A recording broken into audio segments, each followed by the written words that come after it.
In this video, I show you how to fix Android System WebView has a stopped app info close app problem.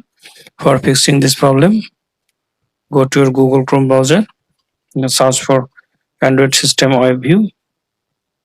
Now click on first link. Now click on update. Then go to settings. Then go to apps. Then go to see all apps. Now click on three dot. Show system apps. Now scroll down and find out Android System WebView.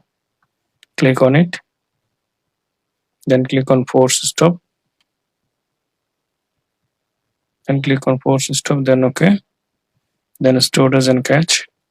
Clear the storage. Then delete. Now I hope that this method fix Android WebView system has a stopped problem. Thanks for watching. Don't forget to subscribe.